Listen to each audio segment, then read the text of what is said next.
como eu estava falando, né?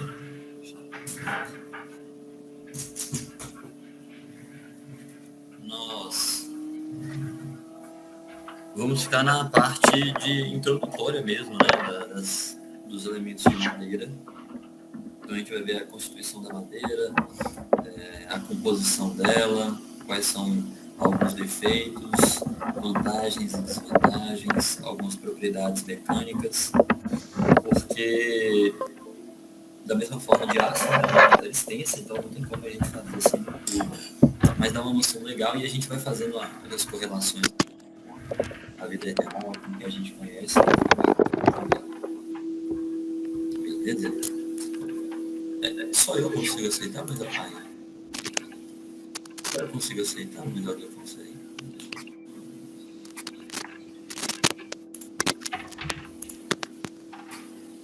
Então vamos lá.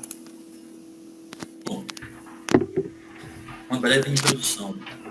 A madeira é o material de construção mais antigo, devido à sua disponibilidade na natureza e à sua facilidade do manuseio. Eu acredito que o concorrente mais próximo aí, né, em relação a esse fato de material de construção mais antigo da madeira seja a rocha, né, a pedra. Porque a pedra também tinha grande disponibilidade na natureza, né? E a depender do tamanho, é de fácil manuseio. A madeira é um pouco de mais fácil manuseio, né? Inclusive, para manusear e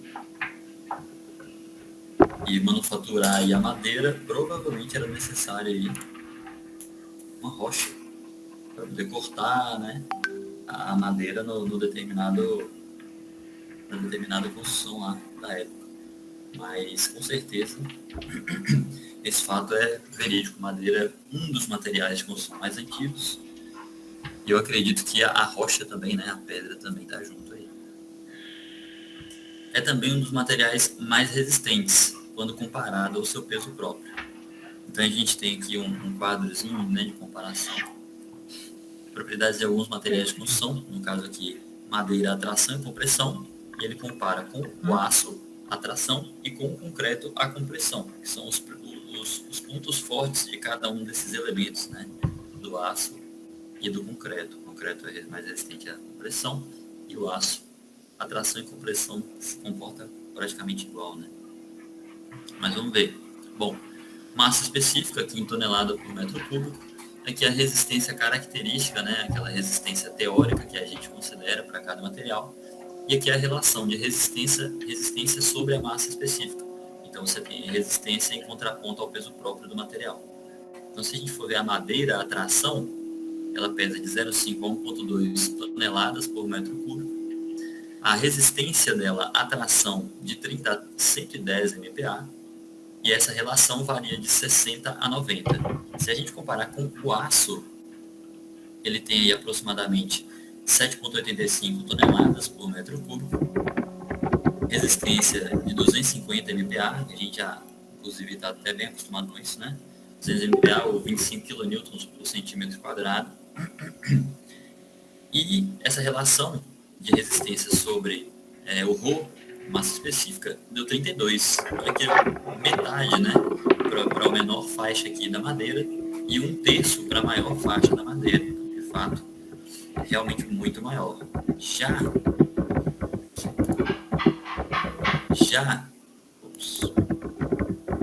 para compressão, o peso por tonelada obviamente é igual. A resistência à compressão varia de 30 a 60, ou seja, a madeira aí também, né, tem uma maior resistência à tração do que à compressão. E nesse contraponto de resistência sobre o Rho, a gente tem uma variação de 50 a 60 nessa relação, ou seja, comparado aqui com o concreto, ele é muito superior, quase 4 vezes superior, né? Então, de fato, tudo bem que a gente tem concretos mais resistentes do que isso, mas comumente os concretos usuais que a gente vê em obras são de FCK menores que 40 MPa, né? Portanto, a madeira aí consegue atingir essa relação de resistência sobre peso próprio bem bacana. Ou seja, a gente consegue aí erguer estruturas de muitas vezes vãos maiores, baseado simplesmente nesse fato aí, do peso próprio, pela resistência à tração e compressão do material. Bacana, né? Tem outras características favoráveis ao uso, como a facilidade de fabricação e bom isolamento térmico. A facilidade de fabricação, obviamente a gente hoje tem meios mais modernos e mais simples, né, para fabricação aí, mas... Oi? Ah, não. Mas os outros métodos aí, né, pelo menos de fabricação do concreto, também é relativamente simples. O do aço, que é um pouco mais rebuscado, né? A gente não consegue produzir aço aí com facilidade. Por exemplo, em loco, na obra. Mas em relação ao concreto, é tão simples quanto. E a madeira também é tão simples quanto, né? Basta serra aí, ou a depender do ponto de acabamento da madeira, para que a gente consiga fazer a fabricação aí com sucesso. E o bom isolamento térmico, apesar de que ela é mais usada de modo arquitetônico, né? A gente vê, pelo menos nas edificações urbanas, a gente vê o toque de madeira mais como um toque arquitetônico, né? Em edificações aí mais litorâneas, né, praianas, até que é comum a gente encontrar a madeira como um componente estrutural, mas no geral é de fato um componente arquitetônico, beleza? Em função do design aí da edificação. Por outro lado, a madeira está sujeita à degradação biológica, por ataque de fungos ou insetos, como também a ação do fogo. Bom, a gente sabe aí que a madeira ela recebe muita ação de pragas, cupim, broca, enfim. Isso daí vai acabar ruindo com o elemento, diminuir a resistência e pode levar ao colapso também, né? A depender do momento em que foi identificada essa patologia. Já a ação do fogo comumente acontece por conta de acidentes, visto que a gente não tem aí fonte de fogo tão próximo assim em edificações, mas normalmente são acidentes aí, principalmente envolvidos com conexões elétricas, e aí que acaba gerando. E então, mais um motivo para a gente não considerar, né, com facilidade a madeira para os componentes estruturais, beleza? Nesse sentido, o concreto e o aço ele vai sair ganhando disparado, tranquilo? Por outro lado, tem até um fato que muitas vezes é ignorado para a madeira, mas é interessante. A madeira, quando ela está recebendo, né, o fogo, quando ela está em combustão, ela ainda consegue manter bastante as propriedades físicas dela e resistir às cargas, seja de tração ou compressão. Diferente do aço, por exemplo, né, que ele vai perdendo as capacidades estruturais dele com rapidez e aí acaba que ele colapsa de imediato. A madeira não. A madeira ainda consegue se sustentar, muitas vezes, né, a depender da espécie, ela consegue se sustentar muito bem, ainda depois de queimada, e resistir aí, né? Obviamente não tem a mesma resistência, a gente vai ver ao que é atribuída a resistência da madeira aqui agora, mas ela ainda consegue resistir um pouco melhor em relação ao tempo, né, do que o aço, por exemplo. Já o concreto não. O concreto dos três, ele de fato é o melhor nesse sentido. Deixa eu abrir. Permite. Fala, Rock. Bom, ainda, por ser um material natural, apresenta inúmeros defeitos, como nós, fendas, que interferem nas suas propriedades mecânicas. Já a gente vai ver, né, o que são esses nós, o que são essas fendas. Para superar isso, usamos produtos industriais de madeira que, convenientemente tratados, resultam, na verdade, né, em estruturas duráveis e com características estéticas agradáveis. Bom, isso de fato é intrínseco do material, né, pelo fato da madeira ser um elemento natural, obviamente, está sujeito a imperfeições, e essas imperfeições vão levar aos defeitos que a gente estava comentando.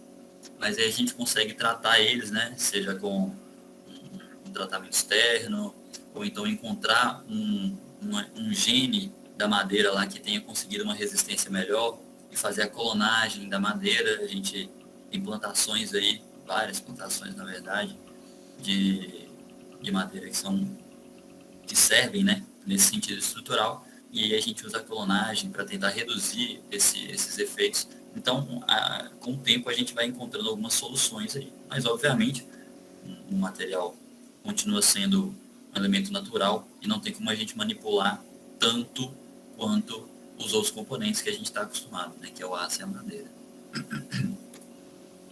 Bom, então vamos lá.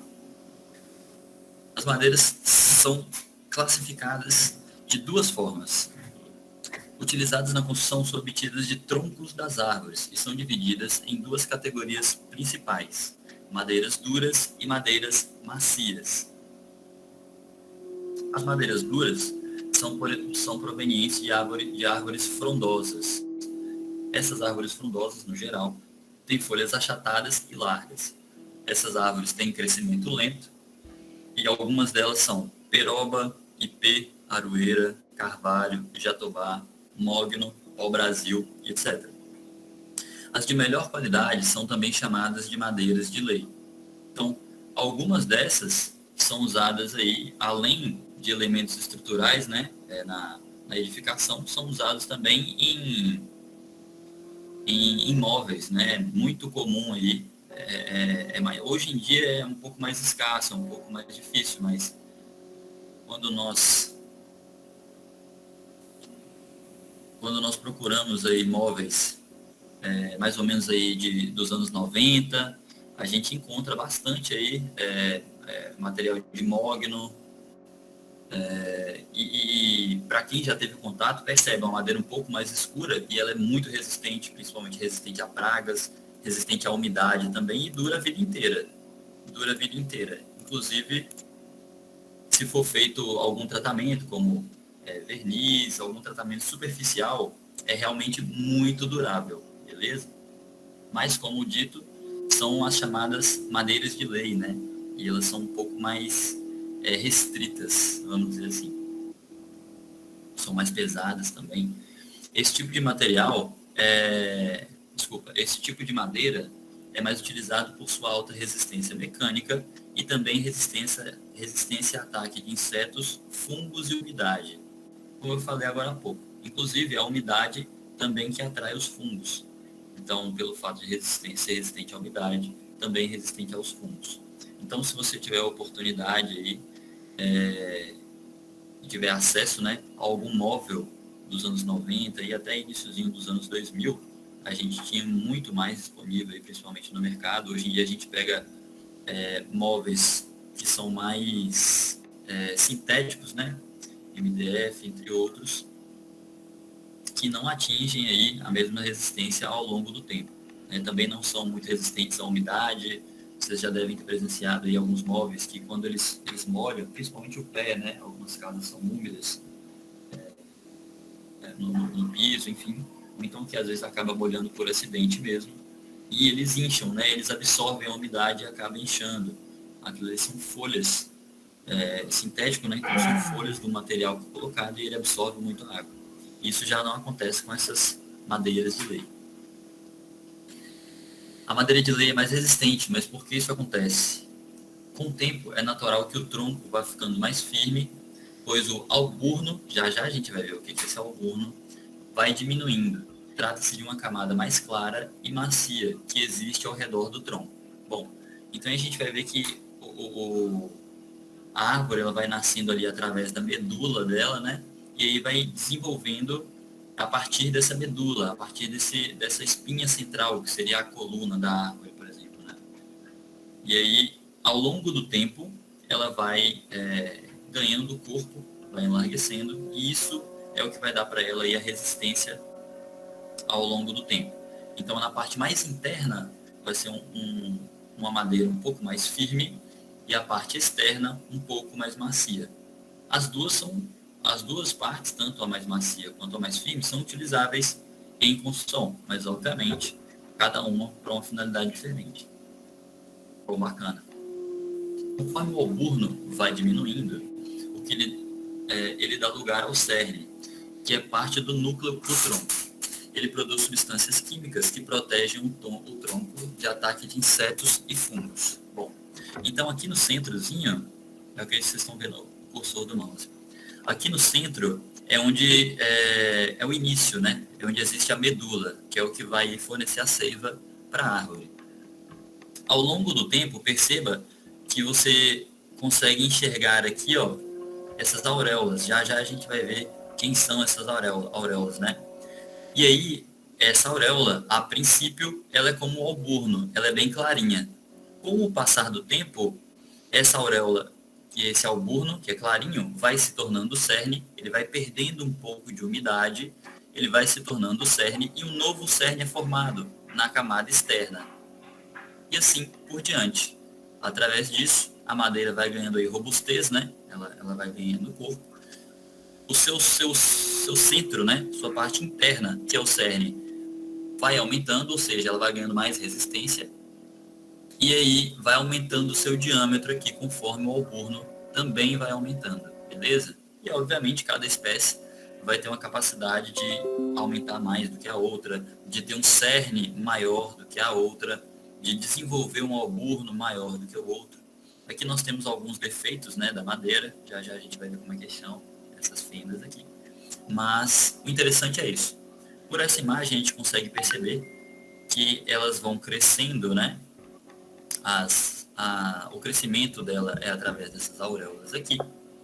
E que a gente vai notar também que o crescimento vai depender da estação do ano, né? Algumas estações são um pouco mais propícias para o crescimento e há outras estações que são um pouco menos propícias. E isso dá origem a essa linha mais escura e a linha um pouco mais clara ao longo aí do cerne e ao longo do alburno também.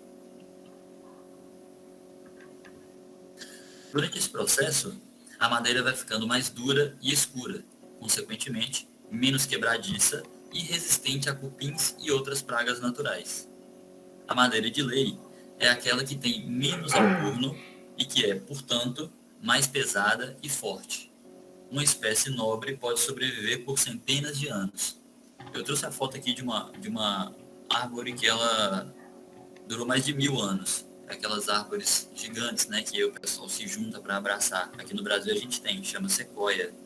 Mas a árvore que mais durou dessa é lá da Califórnia, durou mais de 1000 anos. E ao longo, aqui na imagem não dá muito para ver, mas ao longo do crescimento dela, o pessoal dá para calcular a idade, né? Porque eles sabem a cada quanto tempo ela constrói um novo cerne. Então a gente consegue calcular a idade dela pelo número de listrinhas que ela tem. E aí, Barado, nesse número de listrinhas, conseguiu encontrar, por exemplo, o ano do descobrimento da América. Eles foram e traçaram qual o tamanho da árvore naquela época. O ano da independência dos Estados Unidos. Eles foram traçaram o cerne da época que a árvore tinha esse diâmetro na independência dos Estados Unidos. Então, assim, a árvore, de fato, atravessa o tempo, né? Muito mais fácil que nós, inclusive. Bacana, as madeiras macias agora. Provenientes, em geral, de árvores coníferas, com folhas em formato de agulha, né? Folhas agulhadas, em escamas e as sementes agrupadas em forma de cones. Por isso que elas têm esse nome, são as coníferas. E de crescimento rápido, como pinheiros. Aqui na região a gente tem até alguns pinheiros, né? Um pouco mais raro, mas a gente tem também. Estas são mais comumente utilizadas em acabamentos ou processos reutilizáveis na construção civil, como em andaimes, beirais, etc. Então, elas não têm atribuição estrutural durante a obra, né? No geral, isso não é uma regra, tá? Mas existem, por exemplo, madeiras que são as chamadas de madeiras duras, que são menos resistentes à compressão do que certas madeiras macias, por exemplo. Então, não é somente a classificação de madeira dura ou macia que atribui a resistência a ela. No geral é assim, cerca de 80%, 90%. Mas isso não é uma verdade absoluta, beleza? Isso vai depender bastante da construção microscópica dela. As árvores produtoras de madeira de construção são do tipo exogênico, que crescem pela adição de camadas externas sob a casca, que foi como a gente viu agora há pouco, né? Que ela vai fazendo as camadas externas e aí a interna vai se tornando o cerne, ou seja, que é o que atribui a resistência para a madeira, e aí o alburno vai avançando conforme vai criando nova casca.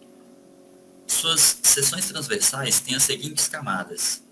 Bom, aqui, a cada camada que a gente for vendo, eu trago uma imagem e aí a gente vai comparando, beleza? Então, vamos lá. A casca é a proteção externa da árvore, é o que a gente mais tem contato, a gente conhece bem. Formada por uma camada externa morta, de espessura variável com a idade e espécie. E uma fina camada interna de tecido vivo e macio que conduz o alimento preparado nas folhas para as partes em crescimento. Isso mesmo, preparado nas folhas, ou seja, através da medula do centro da árvore.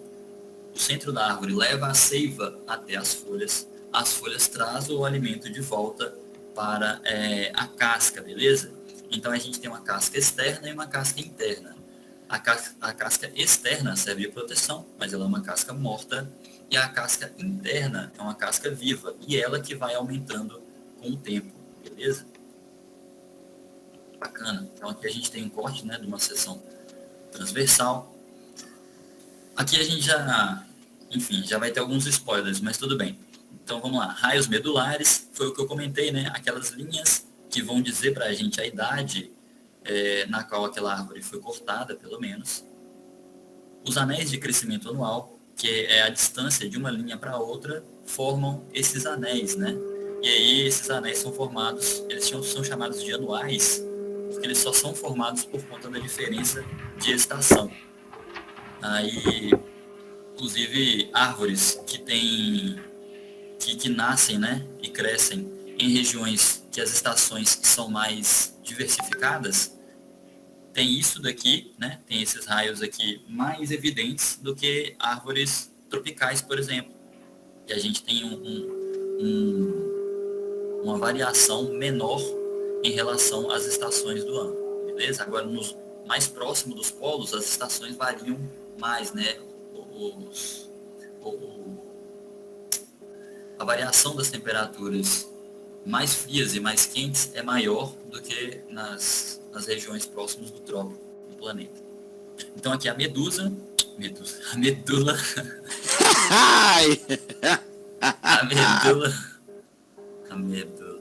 a medula, que é exatamente o centro aqui, né? E é o que eu comentei agora há pouco, que é o que leva a seiva da terra, né, até a copa, enfim, até o topo da árvore aí. O cerne, também chamado de duramen, mas eu encontro mais nas literaturas por cerne, tudo bem? Então, o cerne, que é aquela faixa mais escura, obviamente aqui tá preto e branco, a gente não consegue identificar, mas é o trecho mais escuro que nós vimos na imagem anterior. Vão ter mais imagens coloridas aqui para a gente identificar. Professor, também. Oi? Só uma pergunta. Uhum. Eu achava que o que levava e trazia a seiva era uma camada que está logo após essa primeira casca grossa que é morta. Sabe por quê? Entendi. Eu tinha essa impressão? Porque quando a gente quer matar uma árvore, basta você fazer um anel retirando toda essa casca. Então, se a seiva viaja pela medula, por que a árvore morre, então? Deixa eu voltar aqui um slide. Aqui, ó. Quando a árvore tira o alimento lá do solo e leva através da medula lá para a copa da árvore, por exemplo, tem uma fina camada interna de tecido vivo e macio que conduz o alimento preparado nas folhas para as partes em crescimento. Então, das folhas, ela leva para a árvore de volta. Então, é como se... Eu não sei exatamente o processo que é feito lá, né? Eu lembro da escola de fase clara, fase escura, mas enfim...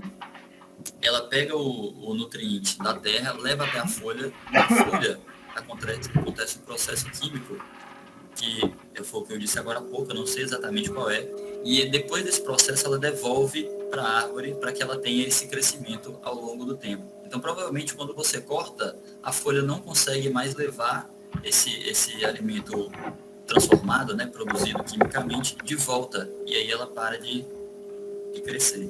Aí consegue matar ela. Tá vendo aí que o professor entende em madeira?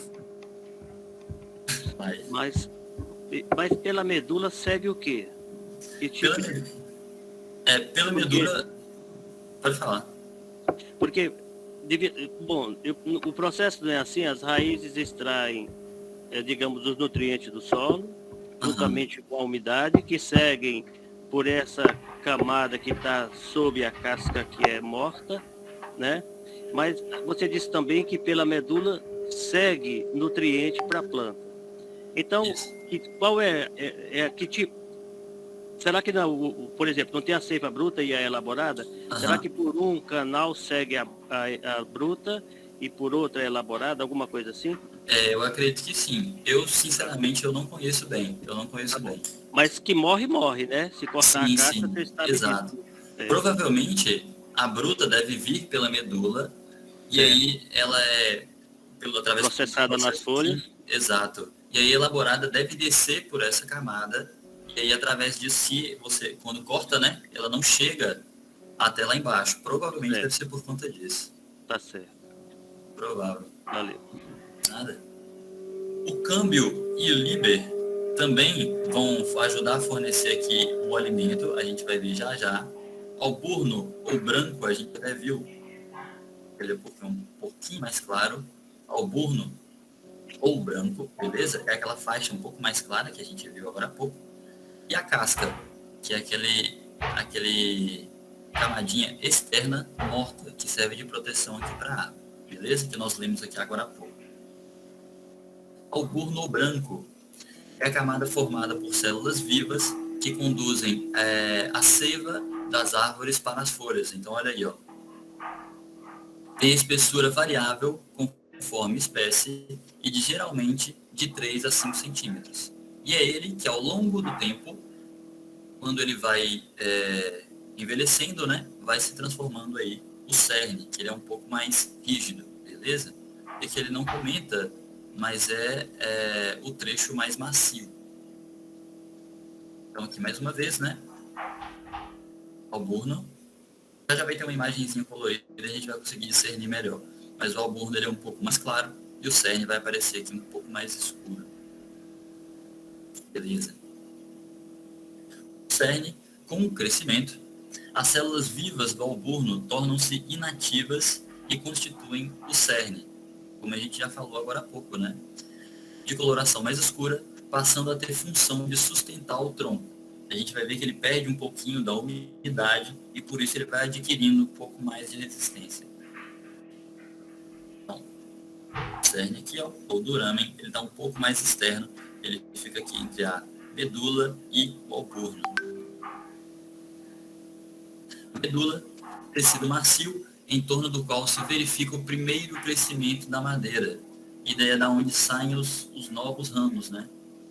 Os ramos que dão origem aos galhos lá em cima da árvore.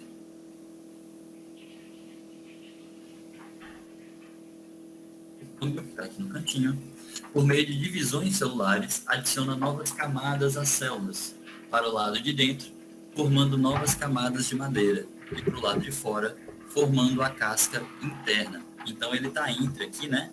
O cerne, entre o alburno e aquela camada viva que fica por dentro, pouco antes da camada morta da árvore. Ah, bacana. Ó, casca externa, a casca interna, casca externa morta, né? Casca interna viva, o câmbio que a gente viu agora há pouco, que vai ajudando a produzir a casca interna aqui, o alburno, que é o trecho mais clarinho, e o cerne, que é o trecho mais escuro, e ele que atribui aí a resistência para a árvore, beleza? Tem uma outra aqui, ela está também bem exemplificada, assim, a casca, o floema, o câmbio, tal qual a gente tinha aqui a casca interna, né? Chamou de floema.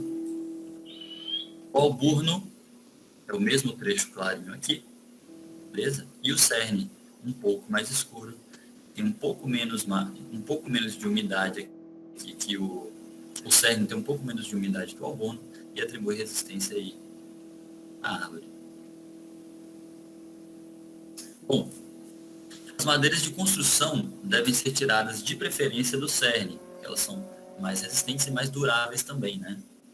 A madeira do alborno é mais sensível à decomposição de fungos. Por outro lado, ela aceita melhor a penetração de agentes protetores, como como o alcatrão e sais minerais, não sais minerais. Vou aproveitar e vou consertar isso aqui. Contudo, cada espécie dita prioritariamente como cada parte de sua estrutura comporta. Foi o que eu falei agora há pouco, né? A gente tem aí casos de árvores que são classificadas como macias, né, que fornecem madeiras macias, que conseguem atingir resistências à compressão, por exemplo, mais altas do que algumas árvores consideradas duras, beleza? E isso vai variar de espécie para espécie.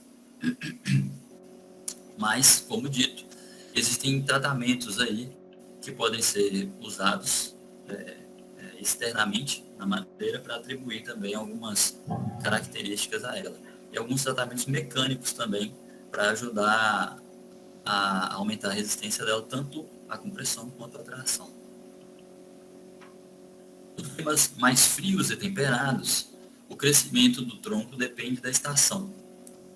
Na primavera e início do verão, o crescimento da árvore é intenso, formando-se no tronco as células grandes de paredes finas. Repetir aqui, grandes de paredes finas. No final do verão e outono, o crescimento da árvore desacelera, formando-se células pequenas de paredes grossas. Como consequência, o crescimento do tronco se faz em anéis anuais, formados por duas camadas, clara de tecido brando e escura de tecido fino e resistente. Ou seja, na primavera e no início do verão, o crescimento da árvore é intenso, e é ele que gera essa camada que é um pouco mais espessa e é clara e é mais brando, né? mais espesso. Já na partida do verão para o outono, a gente já tem um crescimento aí de uma parte um pouco mais escura e um pouco mais fina, e ela também é um pouco mais resistente. E é por isso que a gente consegue ver essas delimitações aí ao longo do crescimento, tanto no cerne quanto no alborno.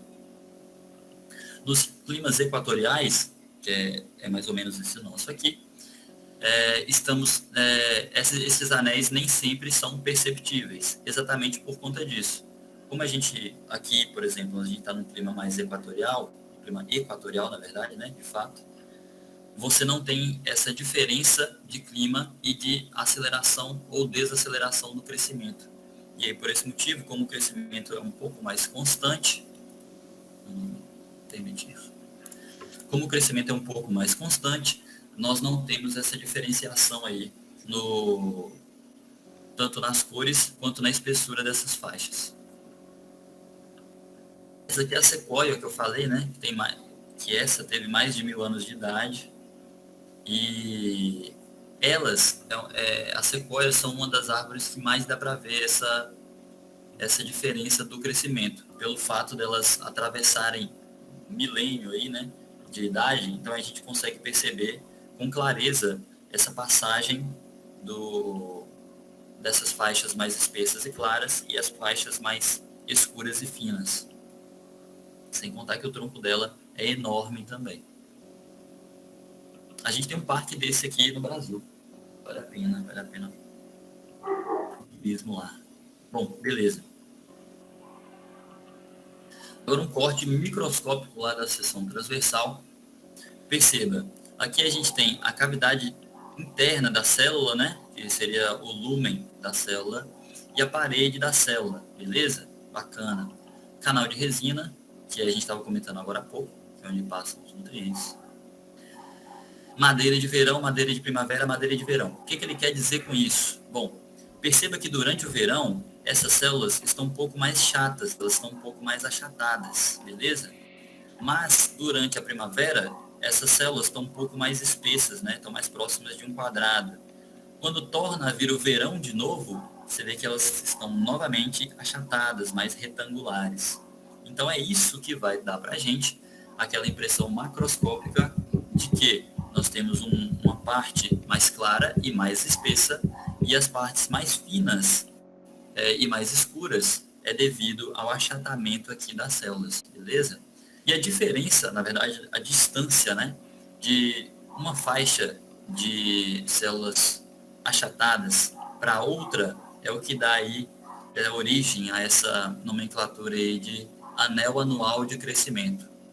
É através dela que você consegue calcular aí a idade de uma árvore que foi cortada. Pega uma árvore que foi cortada, mede aí a distância de um anel até o outro.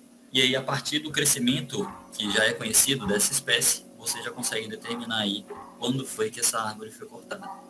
Bacana. Bom, bacana. Agora, uma comparação, né, das árvores. Deixa eu aceitar aqui. Uma comparação das madeiras de origem de árvores macias, de árvores coníferas, e uma de madeiras que são originadas de árvores frondosas ou duras, beleza? Tá de cima. Já tem aqui, conífera e frondosa, bacana. Então perceba que as células são um pouco maiores, um pouco não, né? Bem maiores. Esses globos aqui que a gente vê são os canais, tá? Os canais de resina. E as células, perceba que as células nas macias são maiores e as células das duras são mais apertadinhas, né? São mais comprimidas. É como se a gente tivesse aí um material comprimido, portanto ele é mais duro, e um material um pouco mais frouxo, vamos dizer assim, portanto mais macio. Então é basicamente o que atribui essa propriedade de maciez ou dureza para a madeira, microscopicamente falando, né? É exatamente o tamanho de cada uma das células, né? Como elas estão arranjadas lá dentro da árvore. Então, quando elas estão mais apertadinhas, como se elas estivessem comprimidas, estão mais rígidas. Quando elas estão maiores, mais folgadas, espécies aí que têm células maiores, mais folgadas, elas já têm a propriedade mais macia. Bom, a estrutura molecular dela, a madeira é constituída principalmente por substâncias orgânicas. Os principais elementos constituintes apresentam-se nas seguintes porcentagens aproximadas, independente da espécie. Então, na verdade, dependente da espécie, né? Vou até anotar aqui também para eu fazer essa correção. Beleza. Bom, 50% carbono, 44% oxigênio e 6% hidrogênio. Então, a maioria, né, se trata somente de carbono, e o restante oxigênio e hidrogênio. Hidrogênio só uma pequena parcela, oxigênio e carbono, quase toda ela. O composto orgânico predominante é a celulose. Inclusive, a gente tem até empresas que levam esse nome, né, por conta disso. O composto orgânico predominante é a celulose, que constitui cerca de 50% da madeira, formando filamentos que reforçam as paredes das fibras longitudinais, o que permite que elas alcancem maiores alturas.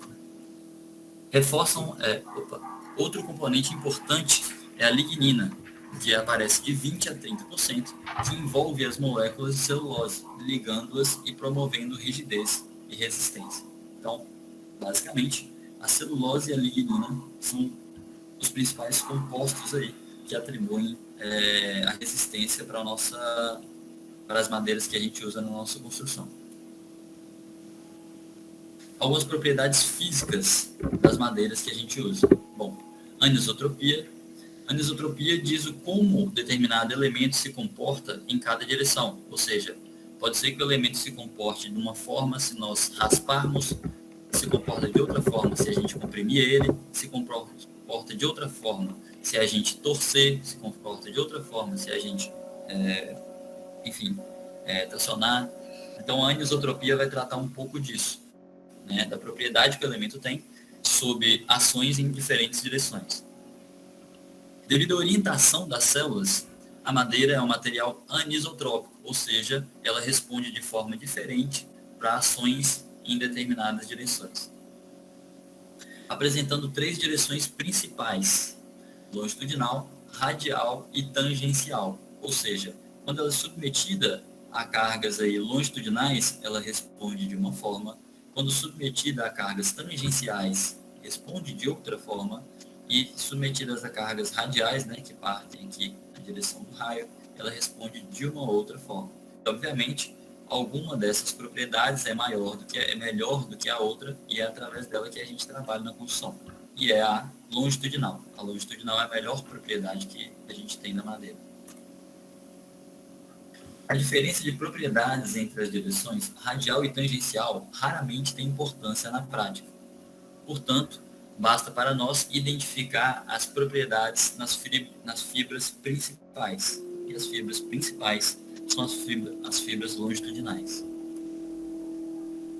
Outra propriedade física que é extremamente importante é a umidade. O grau de umidade, U, é o peso da água contido na madeira, expresso em uma porcentagem do peso da madeira seca em estufa, subtraído do peso inicial da madeira, e é dado por peso inicial subtraído do peso seco sobre o peso seco, multiplicado por 100. E aí você vai ter em porcentagem, né? E aí a gente consegue encontrar aí a taxa de umidade da madeira. E olha só, costuma variar, na verdade, nossa senhora. Esse aqui me incomoda hoje, agora.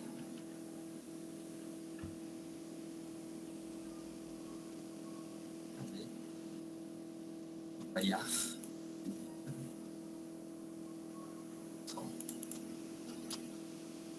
Hoje aqui também. Ótimo. Costuma variar de 30% para as madeiras mais resistentes e até 130% para as madeiras mais macias. Ou seja, o que a gente percebe com isso? As madeiras que têm a menor quantidade de umidade são as que têm atribuídas a elas maior resistência, né?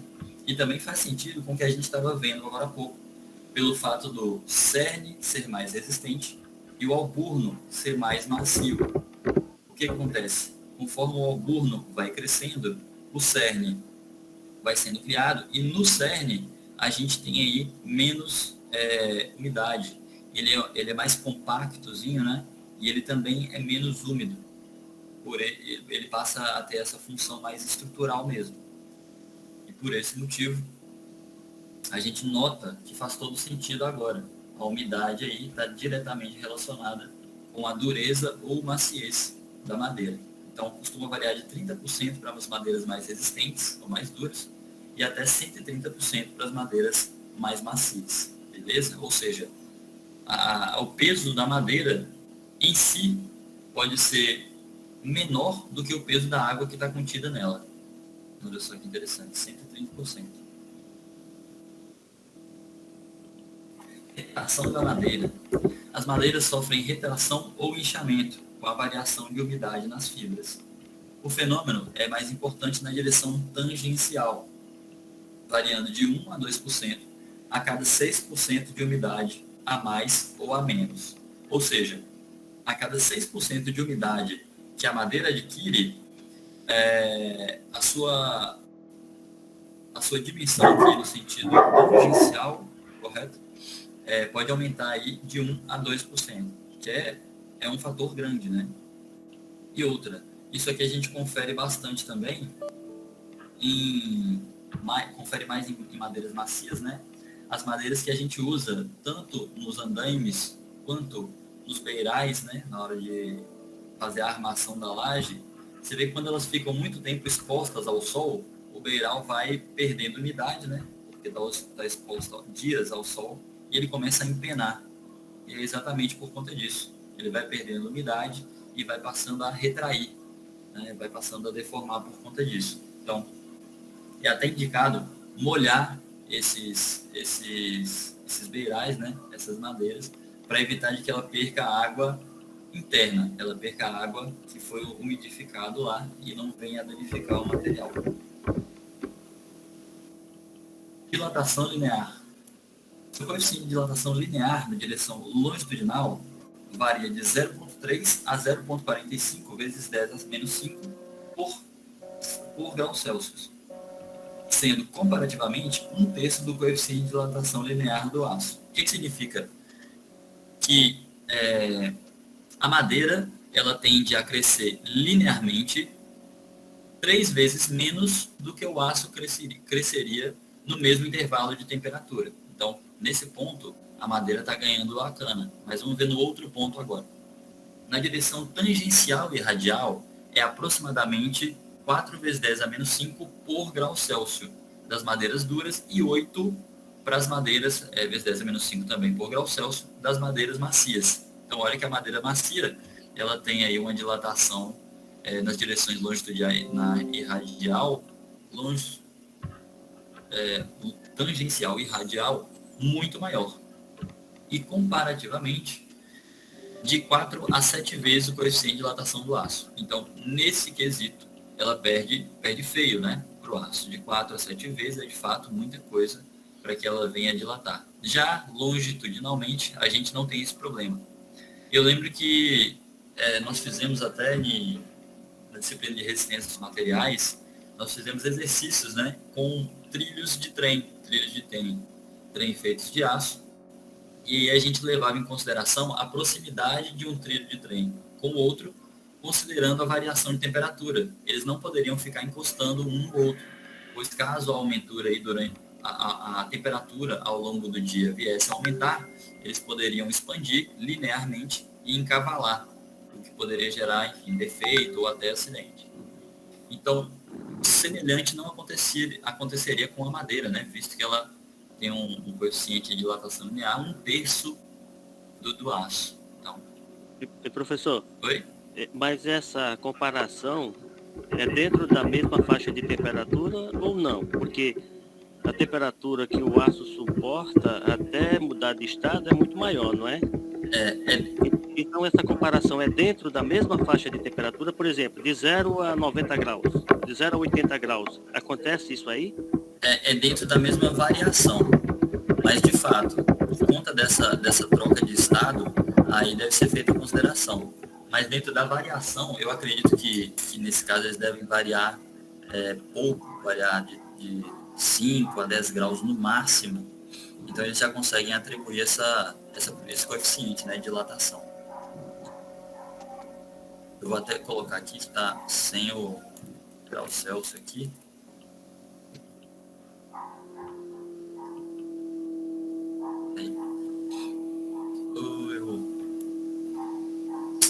Sem querer apertar ESC, desculpa.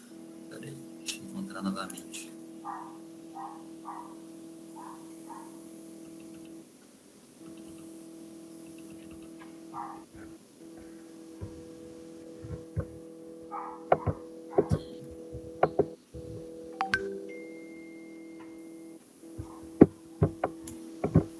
Aí, agora foi. Bom, então é dentro do mesmo intervalo de temperatura. Então, a madeira submetida a um intervalo de temperatura de 1 grau, e aí o aço também submetido a um intervalo de temperatura de 1 grau.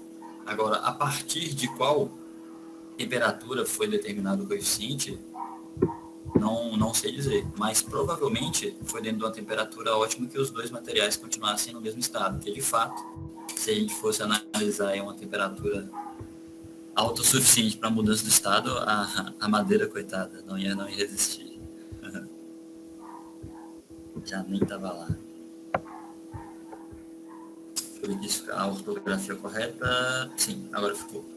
Aqui são 0,3 vezes 10 a menos 5 por grau Celsius, e aqui também. Aqui estava sem o grau Celsius. Agora está correto. Beleza. Bom, e agora alguns defeitos que a gente vê nas madeiras. Os nós. É a imperfeição da madeira nos pontos do tronco onde existiam galhos. Então, é muito comum a gente ver isso daqui. Inclusive, para a arquitetura, isso é até bonito, né? Isso é até um charme. E aí, de fato, é bacana, né? É como se fosse uma pintura feita ali. Mas o que de fato acontecia? Deste nó saía um galho. E esse local, agora ele é o que a gente chama de canto vivo, né? Ele é ele é um ponto de fragilidade do elemento. É como se nós estivéssemos aí numa viga, um buraco também. Então, a gente tem as fibras deste galho atuando numa direção diferente das fibras que estão aqui nessa, não sei se aqui é uma tábua ou se é um toco, enfim. Mas as fibras estão em direções diferentes, né? Uma está passando aqui longitudinalmente e a outra está saindo do plano da tela. Então, obviamente, a resistência nesse sentido está prejudicada. E aí, o diâmetro do galho, obviamente, influencia no quão prejudicado vai ser. Depende também da idade, né? Se o galho já tinha muito tempo apodrecido, significa que esse nó ele vai atribuir uma resistência muito menor. Agora, se quando a madeira foi cortada, o galho ainda estava vivo, esse nó ainda tem uma resistência bacana. Então, depende também da idade, beleza? Depende da idade que esse galho foi. Professor, falta 9 minutos, 8 minutos para a aula acabar, viu? Ah, tem isso também, né? Do Bonite, tinha esquecido. Isso. Eu vou, deixa eu ver. Ah, sim, vou abrir uma...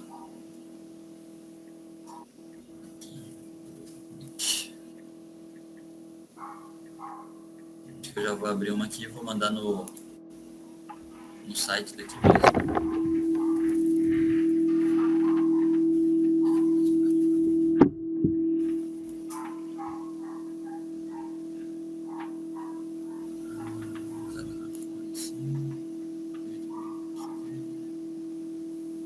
Já, deixa isso.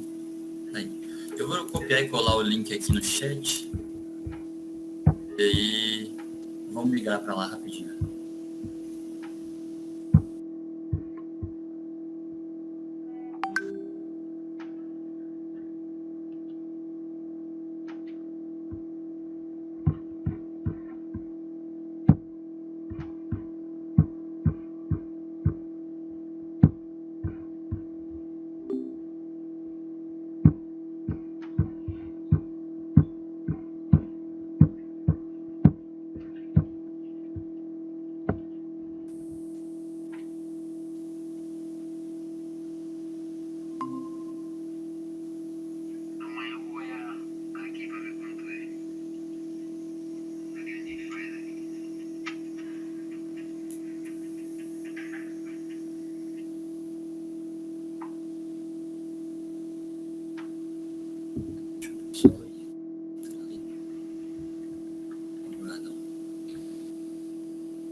Aí, pessoal, a gente já está na outra sala. Aí, se vocês quiserem até sair dessa daqui, que já essa sala vai fechar.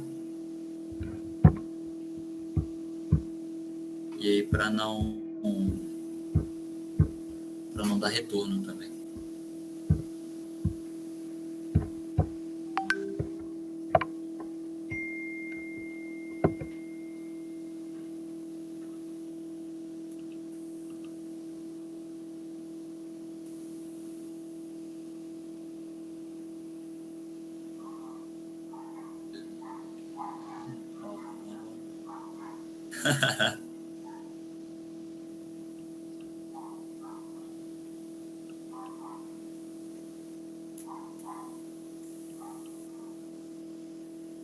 E quando o pessoal vai entrando aí, olhando os tópicos, né? Dessa aula eu fui lembrando que eu comecei fazendo agronomia. Eu não comecei fazendo engenharia civil, não. E aí, só que na minha sala tinha gente, assim, que o pai era fazendeiro, a mãe tinha roça, não sei onde.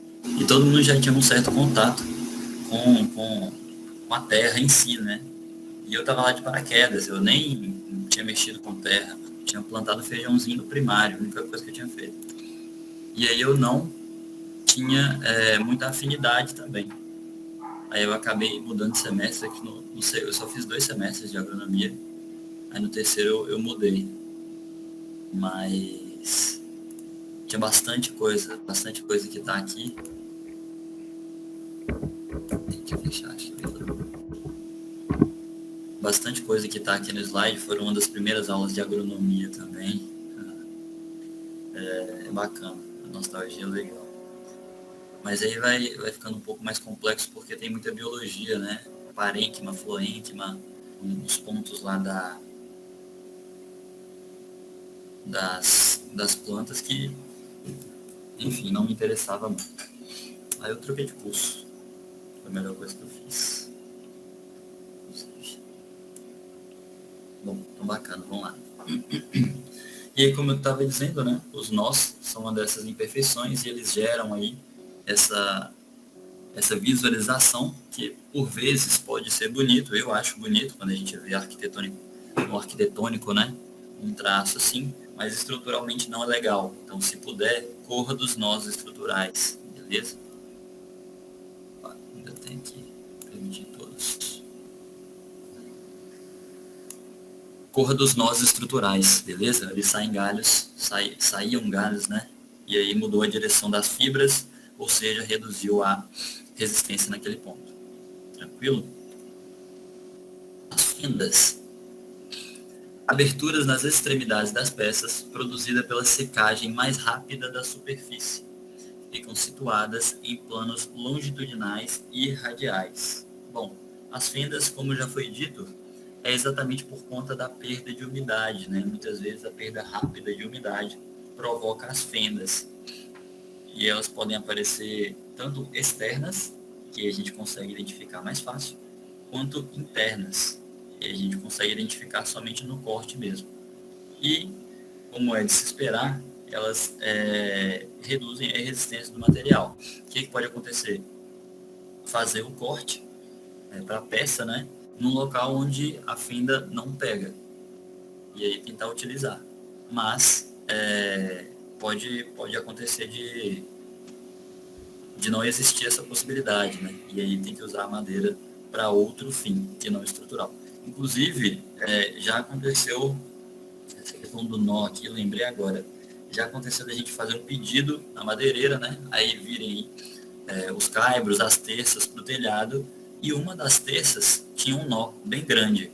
Aí a gente ligou para lá e pediu a troca, e o pessoal entendeu e fez a troca de fato. Então é uma coisa comum, beleza? Pode pedir a troca do equipamento, do elemento que o pessoal atende. Gretas ou ventas. Separação entre os anéis anuais, provocada por tensões internas devido ao crescimento lateral ou da árvore ou ações externas, como flexão por conta do vento. Bom, são como se fossem fendas, né? Mas na verdade nos anéis de crescimento aqui da árvore. E isso, obviamente, se fosse só um ponto, não teria problema, mas como ela acontece ao longo do raio, né? Acontecer ao longo dos anéis, isso pode prejudicar também. Então, se você for tentar fugir dessa greta, você pode acabar precisando cortar a peça num diâmetro que não te atende, e aí pode ser que, enfim, você não consiga utilizar o material. O fato seria utilizar em outros fins, né? Por exemplo, ele só arquitetônico também, ou então com uma carga mais branda, por exemplo, como um banco, é bem comum. Banco de madeira, mesa de madeira, que inclusive fica bem bonito também. Com um tratamento superficial, né? É lógico, mas fica bonito também. Abaulamento é o encurvamento na direção da largura da peça, que seria no eixo Y, né? Considerando o eixo Y, o eixo aqui das ordenadas e o X aqui das abscissas seria o deitado.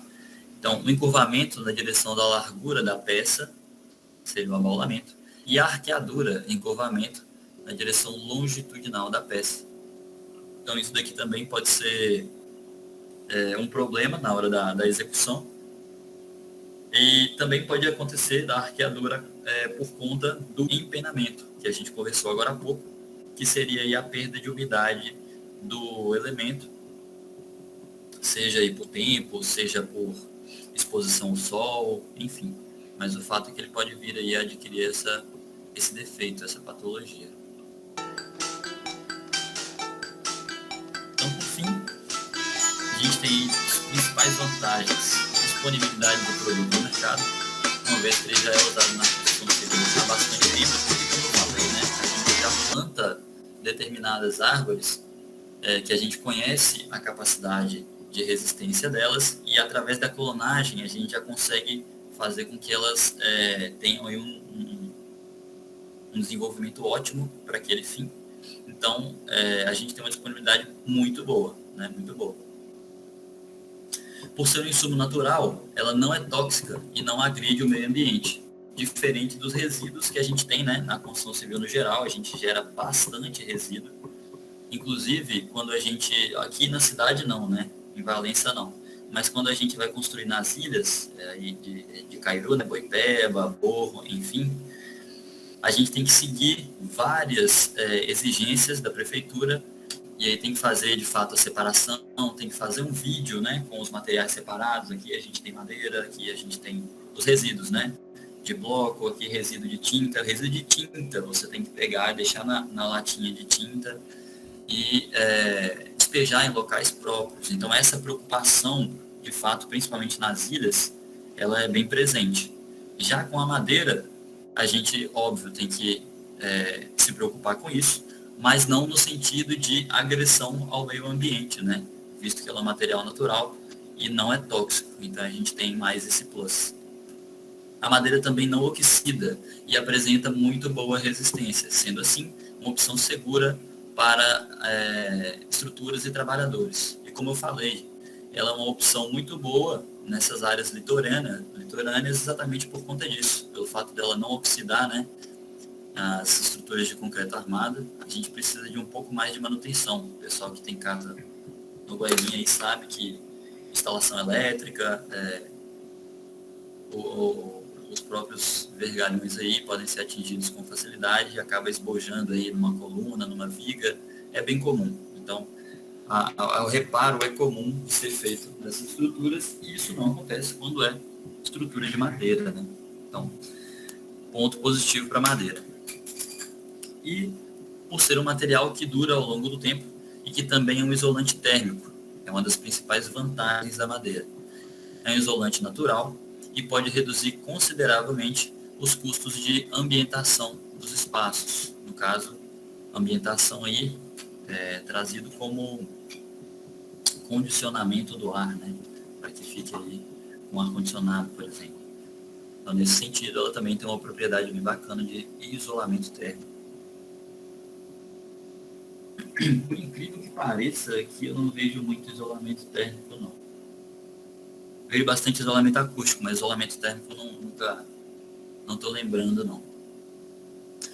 Bom, desvantagens agora. Acessibilidade ao ambiente.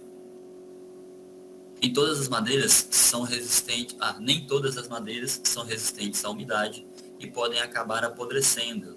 E muitas vezes é o tipo de coisa que a gente não consegue recuperar, né? Igual, por exemplo, numa viga de concreto armado, a gente pode fazer a recuperação tanto do aço quanto da faixa de concreto e tudo ok, bacana. Mas da peça de madeira, não. Às vezes ela tem que ser de fato trocada e isso pode gerar aí um transtorno grande. Você ter que trocar, por exemplo, ter que destelhar toda uma casa pode ser um transtorno grande. Então, a depender da peça de madeira aí, pode ser um transtorno grande para fazer esse reparo. É suscetível a pragas e fungos, portanto, é preciso analisar o tipo de madeira e ambiente onde a mesma será empregada. Então, no mesmo caso, né, pode ser que haja a necessidade de trocar toda a peça, e é o tipo de defeito que passa de um elemento para o outro. que também não acontece nos elementos de concreto armado. Se a gente tem um defeito acontecendo numa viga, esse defeito não vai passar para outra viga simplesmente, né? Ele passa por conta de esforços e tal, mas ele não passa por conta de pragas. Já na madeira, não. Se a praga dá em algum elemento, ela pode passar para outro, para outro, para outro, para outro e acabar a sua estrutura. Então, é um ponto extremamente negativo da madeira. E quando exposta, é preciso que a madeira seja tratada para manter o visual adequado. Logo, é preciso tratar o material, seja aplicando verniz ou outras maneiras. E eu diria também como ponto positivo, um outro ponto positivo, é a maleabilidade dela, né? A gente consegue aí fazer várias formas diferentes e isso que dá, inclusive, o toque mais arquitetônico aí para a madeira, que hoje eu acredito, pelo menos no plano, é o principal uso aí. E realmente é um diferencial. Hoje, madeira, branco e vidro é o expoente do arquitetônico. Todas as construções modernas, você vê que tem um pouco de um toque de madeira, branco e vidro. Então, de fato, é um destaque atualmente. Minha família tem uma casa no Guaibim, Pedro, que está com esse problema na madeira de cupim, né? Sim. E essa casa estava alugada há 4 ou 5 anos por um Nossa. pessoal que estava morando lá. A gente recebeu a casa esse mês. As madeiras, tudo com essa praga de cupim. Sim. E o cupim, ele estava corroendo a madeira e o forro de madeira e a própria sustentação do telhado estavam cedendo. Perigoso. Perigosíssimo. E aí tá tendo que trocar um monte de madeira, um prejuízo da poxa. Sim. E, assim, menos mal, né? Porque não tem ninguém morando lá. Porque, vamos supor que tem alguém morando, você tem que destelhar a sua casa, dependendo de uma época. Se for uma época chuvosa, poxa, você perde tudo. E foi agora, essa época chuvosa agora. Tá tentando Aham. fazer tudo isso nesse período de chuva, né? Uhum, sim. Mas é uma dor de cabeça, viu? Mas é verdade. Professor, Oi? tem uma técnica aí de usar bambu como se fosse a ferragem. Sim. Essa técnica, você tem alguma informação sobre isso? Se isso funciona ou se é questão de ambientalista? Tem alguma informação sobre isso? Eu não cheguei a ver sobre isso, não. Uma vez eu vi, mas era uma imagem assim era uma imagem cômica, sabe? Não era nada sério. Mas eu já vi bambu sendo utilizado para escoramento de laje, na hora de fazer a concretagem. Mas ele tem uma propriedade muito boa, a compressão. Aí é bacana, funciona bem. Mas no caso, para substituir a ferragem, porque a ferragem no concreto armado vai ser para resistir à tração. Eu não sei a funcionalidade do bambu à tração. A compressão é muito boa, mas a tração não sei, não tenho certeza. Mas é questionável. Deve ser coisa nova, né? Pode ser, ou então pode ser simplesmente algum devaneio aí, porque é comum. Eu lembro que saiu uma época que o pessoal colocava detergente no concreto como aditivo. E isso virou uma febre.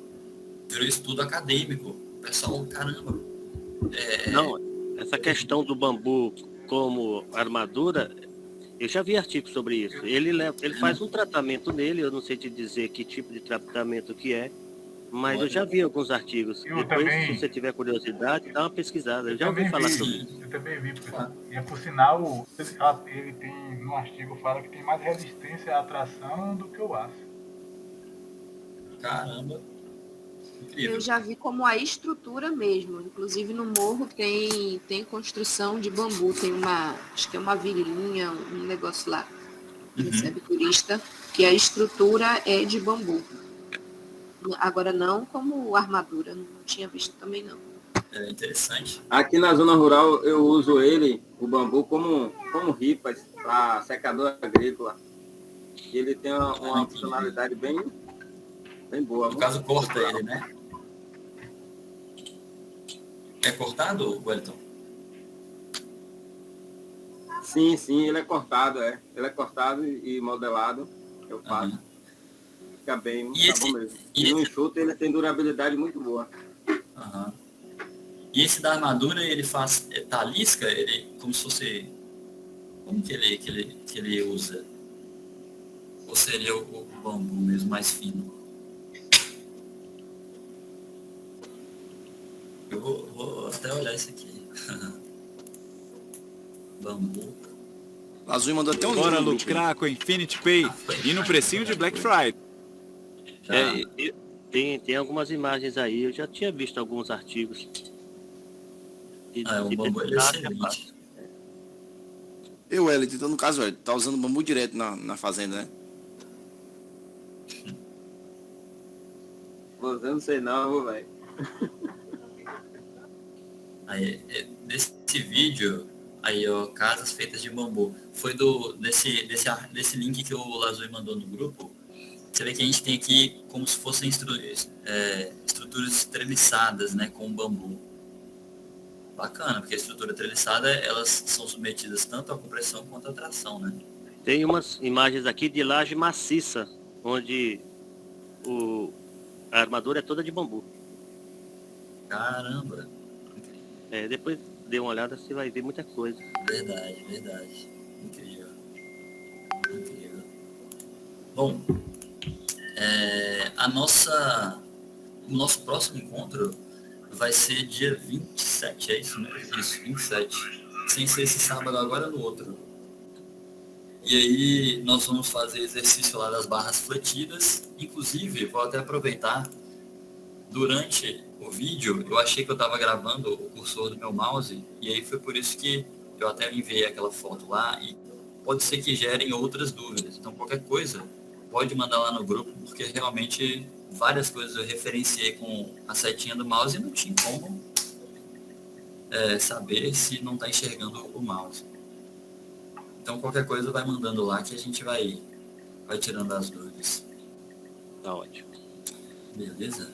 Bom, valeu demais. Eu vou me mutar aqui agora. Eu vou postar lá no Ava, corrigido aqui algumas coisinhas. E aí qualquer coisa eu tô aqui, beleza? Não esquece da minha nota. Ah, verdade. Meu nome não estava naquela lista. Pois é, Mas ué. a minha nota não estava aparecendo no portal. Eu achei que... Neta, você já olhou de novo? Porque eu falei com o Igor e eles consertaram o meu. Eu mandei mensagem hoje. Vou olhar. Parece Aqui, que... professor. O meu também não apareceu, não. Minha nota também não apareceu, não.